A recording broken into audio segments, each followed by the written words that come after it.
இந்து சனாதனத்தில் தை, ஆடி அமாவாசை மற்றும் புரட்டாசி மகாலய அமாவாசை ஆகியவை முன்னோர் வழிபாட்டிற்கு மிக சிறந்த காலமாக கருதப்படுகிறது. அன்றைய தினம் புனித தீர்த்தங்களில் நீராடி திதி கொடுத்தல் மற்றும் தர்ப்பணம் செய்வது வழக்கம். இன்று மகாலய அமாவாசையை முன்னிட்டு இந்துக்கள் நீர்நிலைகளில் நீராடி திதி கொடுத்து தர்ப்பணம் செய்து வருகின்றனர். அதன்படி ராமேஸ்வரம் அக்னி தீர்த்த கடலில் முன்னோர்களுக்கு தர்ப்பணம் கொடுத்து வழிபட திரளான மக்கள் கூடினர். ராமேஸ்வரம் கடற்கரையில் கண்ணு கெட்டிய தூரம் வரை மக்கள் கூட்டம் அலைமோதியது. Every single large cruise can carry 100 persons at a time. Individual life jackets.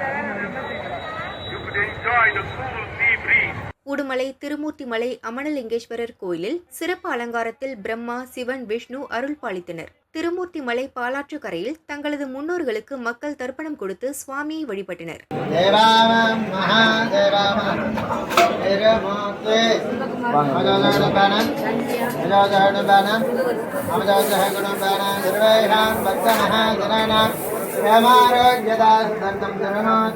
Tiruchendur Subramaniya சுவாமி கோயில் கடற்கரையில் ஏராளமான பக்தர்கள் புனித நீராடி முன்னோர்களுக்கு தர்ப்பணம் கொடுத்து வழிபட்டனர்.